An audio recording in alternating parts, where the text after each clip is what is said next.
Let me tell you something you've probably been told your whole life. To create your dream life, you've got to hustle hard. You've got to grind, visualize perfectly, repeat affirmations like a parrot, and somehow keep your vibration high. 24/7. That's the myth. Here's the truth. Quantum manifestation is stunningly simple. So simple, in fact, that most people miss it entirely. I've been teaching this for over a decade, and I've seen it happen again and again. People try to force their way to a better life. They speak affirmations they don't truly believe. They visualize while secretly doubting. They try to think positive while their body is tense, their stomach is in knots, and their nervous system is screaming, "We're not safe." The problem? In the quantum world, forcing is friction. You can't bully reality into changing. Think of the quantum field like an infinite ocean of possibility. Every wave is a potential reality. Abundance or lack, love or loneliness, health or illness. Those waves stay fluid until you, the observer, collapse them into form through your focus, your attention, and your emotional state. Most people collapse the wrong wave because they're looking through the lens of fear or lack. They're thinking, "I'll be happy when," but the signal they're broadcasting is, "I don't have it yet." Let me give you a real example from my own life. Years ago, I was obsessed with landing a dream client for my business. I followed all the manifestation rules, affirmations, vision boards, journaling, but deep down I was desperate. I checked my email every hour, and every no felt like a punch to the gut. Guess what happened? Nothing. The client didn't show up until I finally stopped obsessing, focused on doing great work for the clients I already had, and this is key, let go. Within 2 weeks, the exact person I'd been chasing called me out of the blue. That's the paradox. The moment you stop needing it so badly, it comes easier. So if this all sounds too simple to be true, good. You're starting to see why this works. And in the next part, we'll pull back the curtain on the science that makes it so. Why the quantum field doesn't respond to words, but to coherence. The quantum field doesn't speak English, or Spanish, or any human language. It speaks energy. Every thought, emotion, and action you take is part of a single broadcast signal to the universe. When those three things align your mind, your heart, and your behavior, you create coherence.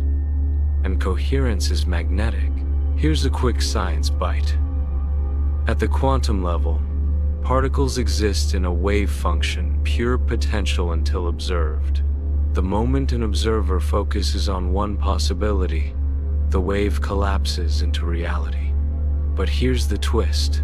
The observer isn't just your conscious mind, it's your subconscious too. That means you can be thinking, "I'm wealthy." But if your subconscious believes money is hard to get, the field will pick up on the subconscious broadcast every time. I've seen this with clients who wanted love, but were carrying heartbreak from years ago. They swore they were ready, but their body language crossed arms. Tense shoulders told a different story. The field listens to that more than the words. And there's more. Your heart has an electromagnetic field up to 60 times stronger than your brain's. When your heart and mind are in sync, you send out a clear, unified signal that the field can reflect back. So the trick isn't to think positive while ignoring fear. It's to create harmony in your whole system. This is why manifestation isn't just a mental game, it's a full-body practice. We'll talk about that practice, but Before we do, I want you to remember this. You can't fake energy. You either are the frequency or you're not.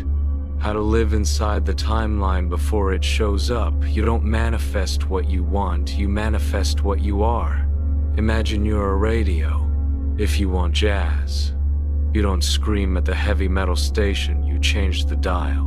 Likewise, if you want abundance, you have to tune your being to abundance, even before the money arrives. This doesn't mean you pretend your challenges don't exist. It means you practice the feeling of already having it.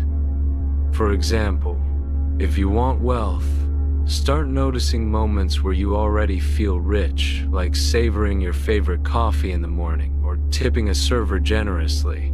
If you want love, treat yourself the way you'd want a partner to treat you: kindness, attention, patience.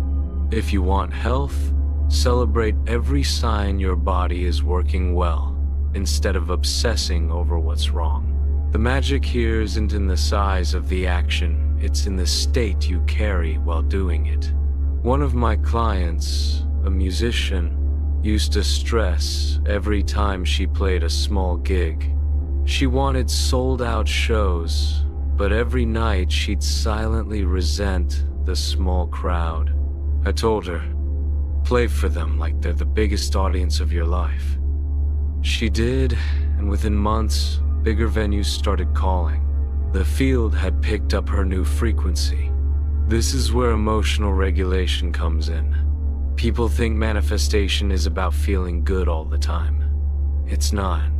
It's about coming back to alignment whenever you wobble. You will have doubts. Old patterns will whisper in your ear. The skill is to notice, breathe, and recalibrate. Bringing it all together, manifestation isn't a one-time performance. It's a daily practice. Here's my morning ritual, and I recommend you try it. Before checking your phone, close your eyes and ask, what frequency am I tuning into today? Breathe into it. If it's scarcity, shift to gratitude. If it's fear, shift to trust. Move through your day as the version of you who already has what you want.